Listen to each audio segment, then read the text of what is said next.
da Aviação Senhor do Bonfim, o grande Mário Luiz. Mário Luiz, que é presidente do Sindicato dos Arrumadores do Porto de Angra dos Reis, né? Mário, é Sindicato dos Arrumadores do Porto ou é Sindicato dos Arrumadores? Não, Sindicato dos Arrumadores de Angra dos Reis. Sindicato dos Arrumadores tem uma história, né, com o Porto e fora do Porto também, no comércio armazenador, né? Exato. Nós temos essa grande história aí. Por isso a minha pergunta.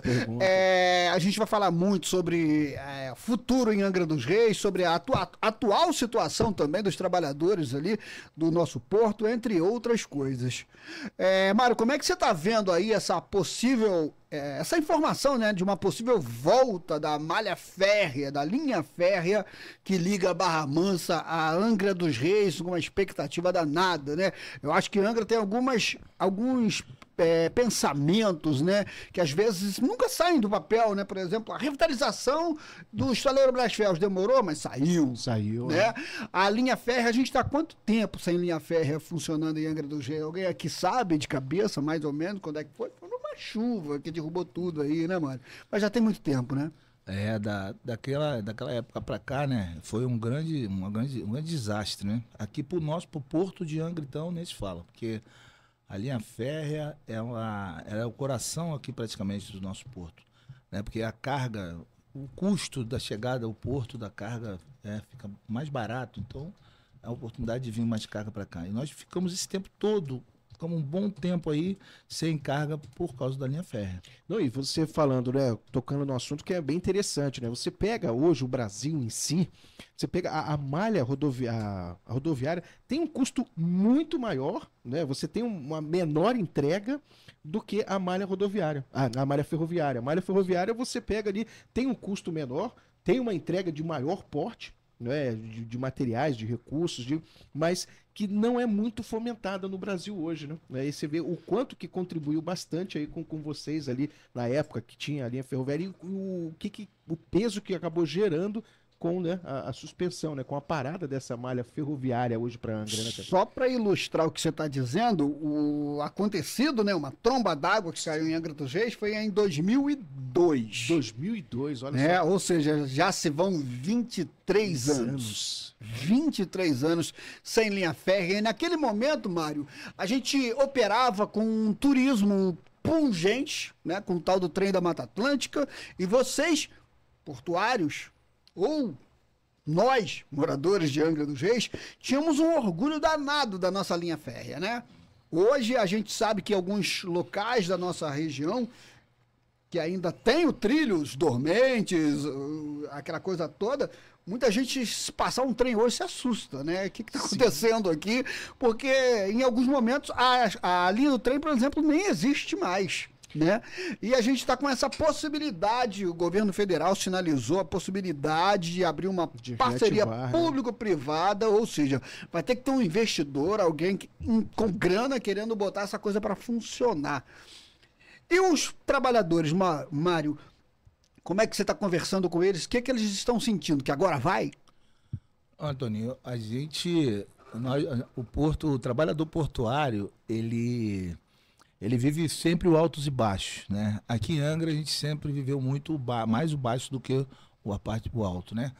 E a gente tomou, quando a linha férrea caiu, a gente também tomou outra pancada, vamos dizer assim. A linha férrea foi uma pancada e depois veio outra pancada, foi da Companhia Docas na questão do porto de Itaguaí. Sim. Porque o porto de Itaguaí era um porto voltado para receber mercadoria container, essas outras, não era um porto de carga geral. Sim. Né? E no apagar das luzes veio aquele golpe, né, tradicional, que assinaram um aditivo, colocando lá também para funcionar como carga geral e tirou praticamente toda essa carga do porto de Angra. Então Angra ficou assim, desamparada. E ainda a gente falava nessa época, né, Mário, de uma estrada que estava sucateada, exatamente, né? Hoje a gente ainda tem uma estrada privatizada que possibilita, entre outras coisas, escoar melhor a carga, né? Chegou ao porto. O difícil é a carga chegar aqui, né, Mário? Depois que ela chega aqui, a coisa...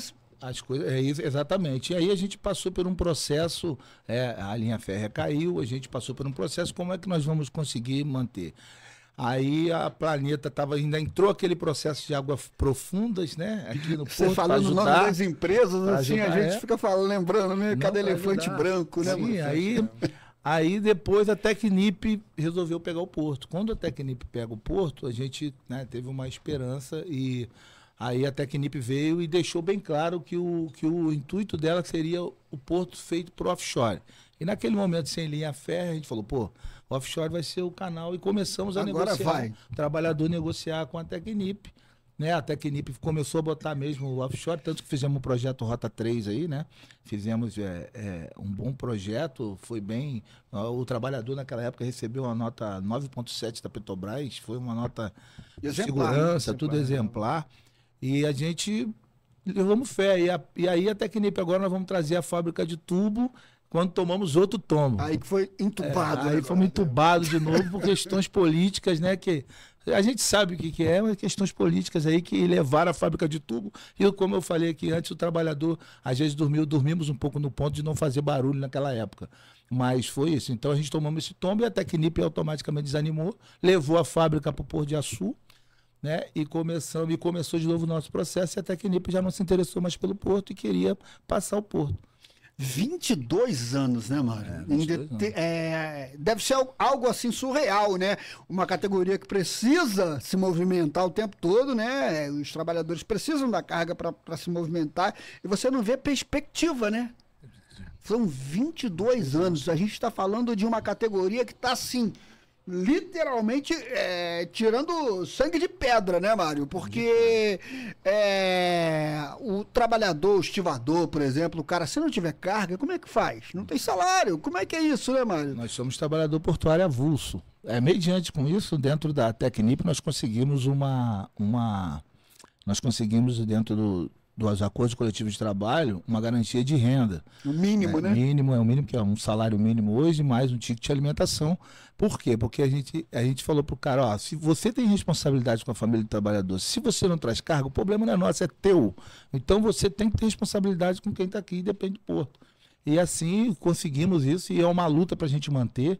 Foi colocado dentro do contrato de arrendamento também, essa cláusula social, né? E nós o tempo todo, toda a mesa de acordo coletivo de trabalho que a gente vai para poder fechar, tem essa discussão da renda. Não, que eu não vou, não, vai dar. Senão Quantos não vai ter trabalhadores estão sob esse regime, Mário, hoje? hoje nós somos ali aproximadamente 160. Ou seja, são 160 famílias. Mas que não, hoje, graças a Deus, a gente não depende não mais. Não está usando o benefício porque a coisa está acontecendo. Porque o trabalho está aí. Porque a gente só utilizava ele quando não tinha nada. Ou então, assim, eu fazia 2, 3 trabalhos, ia lá, batia do valor da renda e até a gente passar. Então, a gente passou muito sufoco. Hoje nós estamos vivendo um bom momento. Não tem muito tempo, mas um bom momento. E a gente está muito inteirado nessas questões da linha férrea, das questões do contrato de arrendamento, né? Porque a Esplenda chegou. A Esplenda também é uma operadora, a gente não conhecia. Chegou falando, não, eu tenho que fazer e acontecer. E vários problemas veio acontecendo. E a gente também abraçou, teve que abraçar. Abraçamos a operadora portuária para a gente poder estar caminhando junto para trazer carga, para ajudar a trazer carga para o porto. É aquela coisa, né? Quando você está com o pires na mão, qualquer migalha que cai, né, Mário? A pessoa é bem-vinda. Mas, infelizmente, essa categoria, aliás, felizmente essa categoria está vendo em alguns momentos a coisa pelo menos sair da inércia, parar aquela paradeira, né? Que às vezes a gente via vocês fazendo ali as assembleias de vocês e muita gente se perguntava, gente, essa categoria tá aí fazendo barulho, tá, mas e aí, como é que é o dia desses caras sem carga, com esse porto parado? E hoje a gente está vendo carretas aí chegando em Angra dos Reis, voltando a chegar a Angra dos Reis. A gente viu que até a entrada do porto ali foi modificada para aquelas grandes carretas entrarem ali. A gente ouve falar que a ArcelorMittal tá operando ali dentro do porto. Como é que tá isso, Mário? Cara, a gente, como eu já te falei, né? A gente passou por um processo, o processo estava muito devagar, a gente estava vivendo praticamente com apoio marítimo, de você levar comida para o navio, né? Encostava o barco ali, você ia levar comida para o navio, embarcava por ali, requisitava o trabalhador, isso fazia 2, 3 trabalhos por mês. Aí, às vezes, alguma empresa marítima também queria fazer aqui porto pelos pescadores, aí era uma briga danada. Até a delegacia a gente chegou a parar porque o cara não podia fazer ali. Tem que levar lá pro porto, cara, lá que você tá deixando de passar para família, trabalhadores precisa trabalhar e você tá fazendo um clandestino, e era uma briga atrás da outra. Logo em seguida, aí conseguiram lá, né, um contrato com a Maersk de torpedo. Você já deve ter visto passar. A Maersk, sim. A Maersk, que é tipo uma bala, né, que passa aí grandão. Então esse projeto também nos ajudou bastante, veio num bom momento, e que o Porto começou a mostrar que tinha condição de operar. Na última sexta-feira, inclusive, tinham passado aí umas 6 carretas. Exatamente. E esse projeto está indo aí também com a Maersk. Nós temos a Maersk aí também, né, que nos ajudou bastante, tem ajudado bastante. E logo em seguida veio outros apoios marítimos mesmo, que foi as plataformas que ficam em frente à Longa ali, né? Bacia aí da Longa, que ela faz o apoio marítimo, a embarcação vai levar alguma coisa para o navio, passa por aqui pelo porto e requisita o trabalhador portuário avulso, né? E agora nós tivemos, há bem pouco tempo, né? Agora a questão da ArcelorMittal, que já vinham utilizando o porto para fazer para passar alguma carga, mas não tinha oficializado nada. Quer dizer, o porto trabalhava, mas não tinha uma visão, não tinha um contrato definitivo de quanto tempo de carga queria chegar. A gente chegava, tá chegando um vergalhão aí você ia lá, conversava, bota aí, mas não tinha perspectiva de ter na frente. Não era aquela recorrência, né? Era aquela questão, tipo, o pré-pago. Chegou, vamos lá. Exatamente. E hoje já existe um contrato, então, assinado? Hoje existe um contrato com a ArcelorMittal, né? Que chegou, abraçou, pediu para a operadora construir lá um armazém, você já deve ter visto, um gigante, vai ter outro já, vamos montar outro. A ArcelorMittal veio com força para Angra, já está trazendo carga o tempo todo e tem um contrato de 5 anos, fizeram um contrato de 5 anos com garantia de carga para o Porto de Angra. Então isso aí ele tá beneficiando a toda a população, a cidade, ao trabalhador portuário, porque o trabalhador portuário hoje, ele já não é mais aquele trabalhador portuário dessas lutas todas aí, né? Eu estou falando assim, eu sou um dos trabalhadores, eu já falei isso aqui, vou falar de novo e falo muita gente. Eu tenho hoje 49 anos, sou um dos trabalhadores portuários mais novos, um deles, são 2 que são, né, abaixo de mim, mas são 2 só. Eu tenho 30 anos de porto, cara. Tem 30 anos de porto. E então, a nossa mão de obra está ficando já, né, com a idade avançada, dando cansada ali, porque roda 24 horas. Quem não conhece trabalho portuário, não é um trabalho fácil de se fazer. É 24 horas dentro e a gente está com demanda. Nós já estamos discutindo com a empresa processo de empregabilidade, né, já começa a madurar, sair para a população, porque ali tem que ser feito através de concurso público ou processo seletivo, né? A gente tem discutido como isso pode ser feito por uma demanda de 5 anos, porque a quantidade de trabalhadores que está ali, por não ter nada, não foi feito. E agora está vendo a necessidade, vai ter que ter estudo para ver quanto vai estar, para a gente poder estar futuramente aí almejando aí um processo de empregabilidade. Isso vai trazendo para a semana, né, Toninho? E Mário, quais serão os benefícios assim hoje? Quais os benefícios hoje para o Porto e para a cidade em si com essa reativação da linha férrea aqui para a cidade, para o Porto de Angra? Primeiro que vai atrair novos clientes para o Porto. Por quê? Porque, como nós já falamos, nós passamos um período aí com a Valorec, uma empresa de tubo, que veio também pela malha rodoviária, né? Sim. Então ela hoje não vem para o Porto dizendo que o custo é muito alto, pela questão de aluguel de carreta e tal. E pela malha ferroviária, automaticamente o custo... Barateia o frete. Barateia uma série de coisas, porque logo eles vêm logo em cima do trabalhador. Eles querem baratear, sua mão de obra está cara, a gente precisa negociar. Aí eu falo, cara, não dá, a gente já negociou o que deve negociar, mas aí, né, então o transporte está caro, fulano está caro, mas a malha ferroviária vai dar essa condição para o trabalhador. E o empresário, tem um empresário que eu estou acompanhando isso desde lá de trás, né, tem um empresário de Varginha, que o nome dele é Kleber, ele é um grande empresário, né, e ele está muito interessado nessa malha ferroviária. Por quê? De acesso de Barra Mansa a Angra. Por quê? Porque ele quer passar café pelo Porto de Angra. Então, a gente já tive conversas com ele, já tivemos junto com o governo, né, porque marcaram as reuniões, já tivemos em companhia DOCA, tivemos com o ministro, conversamos com várias pessoas também, e a gente conseguiu andar. E o que mais me deixa satisfeito é ver que, pelo menos eu estou vendo que o governo realmente está correndo atrás e está se impondo e está querendo também. Isso é importante, quando, né, o grupo político quer e corre atrás, apoia esse benefício, vai ser bom. É bom para o Porto e é bom para o turismo.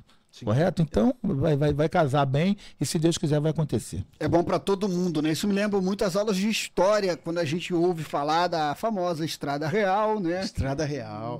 Desaguava lá em Paraty, onde era escoado, né? Toda a riqueza do Brasil ali. Ali descia ouro, ali descia café, ali descia cana-de-açúcar. E hoje a gente tem a possibilidade de escoar coisas do sul de Minas Gerais, o café do sul de Minas Gerais, diretamente para o nosso porto, né, Mário? Você bem citou. Vem de trem? Ótimo, fica mais barato, é mais rápido e todo mundo ganha, né?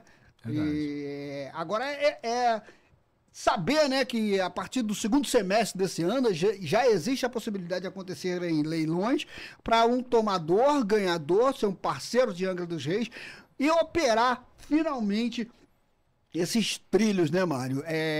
Eu acho que não só o Porto, mas toda a sociedade de Angra vai viver um novo momento, né? Porque a gente vive, sim, essas expectativas, né? Porque, igual você falou, você é um dos caras mais novos e tem 30 anos de Porto. Nesses 30 anos, você viu um monte de modernidade acontecendo. Hoje, o jeito de trabalhar dentro de um porto ainda deve ser muito braçal, mas ainda tem a possibilidade de novas tecnologias chegarem aqui. E essa molecada mais nova vai precisar também acompanhar essa evolução, né? Então, sim, dentro do porto a gente faz o trabalho braçal, mas a gente, na nossa luta sindical, né, e dentro da lei, né, a gente correu muito atrás e hoje a gente faz toda a operação portuária, desde da empilhadeira até a carreta, né? A gente movimenta, em terra, a gente movimenta todos os equipamentos portuários. É empilhadeira, é carreta, é guindaste. Então, isso a Marinha tem que fazer, né? O OGMO, através do OGMO, então faz os cursos, a gente... tem que estar atualizado. Tem que estar atualizado, bastante cursos que a gente faz aí, atualização todo ano, né, NRs e tudo dentro da lei certinha, e a gente opera. E logicamente que uma futura, né, empregabilidade no porto também, logicamente que vai seguir o mesmo problema, apesar, né, que a nossa luta não termina, nossa luta não é só o porto. Só muda de luta, só né, muda de luta, porque nós estamos com uma briga lá no Congresso Nacional que os caras querem acabar com a lei, querem destruir a exclusividade do trabalhador portuário avulso, e ainda tem essa briga lá ainda que a gente não sabe como é que tá. Como assim? Eles estão querendo colocar dentro de um porto trabalhador que não tem aquela experiência para fazer determinadas funções, pegar aqui fora uma pessoa para simplesmente pegar, trabalhar, operar uma empilhadeira, por exemplo, entre outras coisas. Porque o empresário, ele acha que o nosso custo de trabalho do portuário avulso é muito alto, né? Ele acha isso. Então, ele não sabe que a gente fica na madrugada lá se quebrando todinho para colocar a carga dele para dentro, que a gente tem que fazer cumprir uma prancha, né? Porque ele tem que ser feito, porque senão ele também paga a multa. Então, a gente procura tá se virando para se fazer essa movimentação, né? A gente se doa mesmo porque a gente gosta também, tá no sangue, né? O trabalho portuário, eu falo para os caras, isso aí tá no sangue, não é qualquer trabalhador que vem para cá e vai exercer essa função. E isso nós vimos nos concursos públicos que tiveram em Vitória, teve agora há pouco tempo no Rio, porque às vezes as pessoas vão fazer o concurso e é concurseiro, vai lá, faz o concurso achando que é uma coisa, quando chega lá dentro para trabalhar, não aguenta. Então, acho que Vitória colocou para quase 1.000 trabalhadores para dentro, que o porto lá é muito grande, né? E na hora de exercer mesmo, acho que correu mais de 30%, 50% porque não segurou. São Sebastião é um belo exemplo que a gente tem muito contato, e o cara falou, Mário, aqui mais de 30% não aguentou. Já evadiu porque... Ou seja, não é uma categoria que precisa ser levada a sério e respeitada, até porque eles movimentam, né, Bruno, boa parte da economia dos estados, né? A gente vive falando de ICMS, disso, daquilo. Você já parou para pensar o que essas cargas vão trazer de imposto para Angra dos Reis também, né, Mário? Também. Não, tivemos também essa questão também importante também, né? Quando eu falo assim, quando a gente vem para meter o pau, a gente vai meter o pau. Quando a gente vem para falar o que tem que ser falado, a gente fala. Teve também uma redução de CMS da prefeitura também, que ajudou bastante também porque a trazer. Acaba atraindo, né, o empresário a movimentar, né? Porque se você tem uma possibilidade de levar para Itaguaí ou levar para Angra é muito mais caro que Itaguaí, o empresário não quer nem saber, igual você falou. Ele quer cortar custos. Exatamente. Aí a gente dentro desse contexto todo, acho que todo mundo ajudou um pouco, querendo que o Porto voltasse a operar bem, né?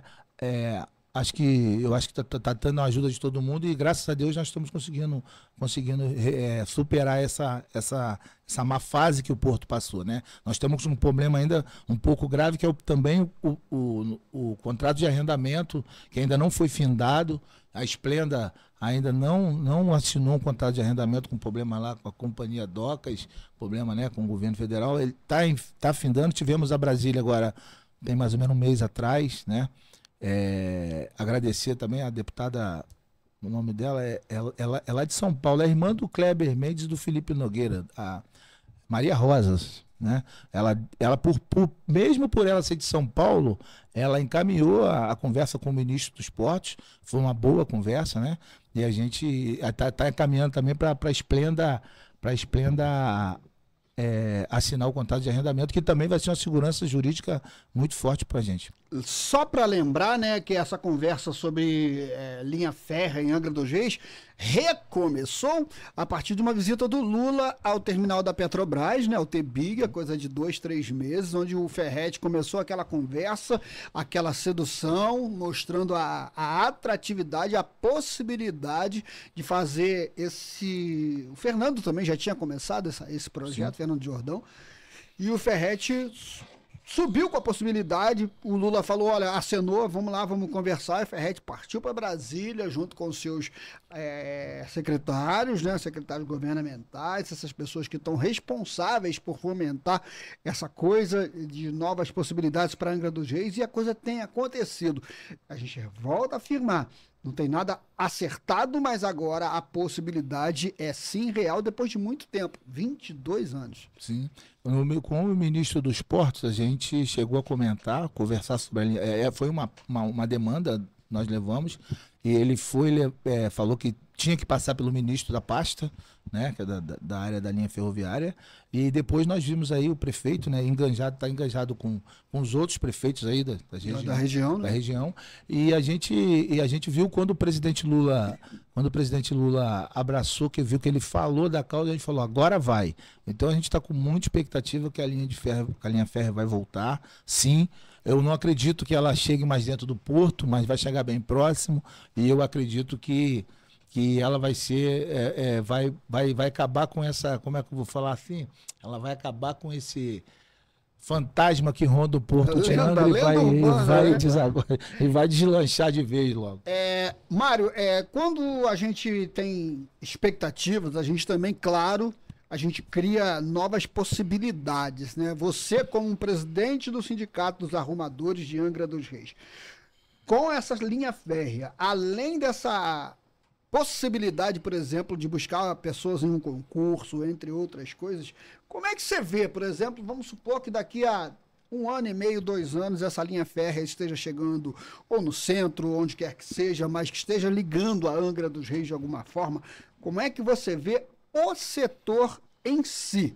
Você vê contratando muito mais gente, mexendo ainda mais com a economia da cidade, as pessoas vão começar a querer ser um portuário, as pessoas vão voltar a querer prestar um concurso para ser um servidor dentro de um porto de Angra dos Reis, até porque, além do porto de Angra dos Reis, a gente já ouviu falar, por exemplo, de uma futura marina no São Bento, que é colada também no porto. A gente já ouviu falar que a barca vai atracar no porto. A gente já ouviu falar que os navios de turismo podem atracar no porto. O caso do Porto do Rio de Janeiro é onde os navios de turismo atracam, entre outras, tantas outras coisas. Você acha que o atual patinho feio de Angra, o porto, vai virar a cereja do bolo? É uma boa pergunta. A gente nós, trabalhadores portuários, estamos nessa briga aí faz tempo. É uma luta, tá? É uma luta. A possibilidade é grande. É grande. Sobre a questão da economia, né? A questão da empregabilidade, sim, eu acredito que quando chegar uma demanda de carga maior, e já está chegando, a quantidade que está chegando, a gente já tem que resolver o problema. Já está trabalhando aqui meio que no limite, né? E botar gente para dentro, porque a gente precisa, não tem como aguentar.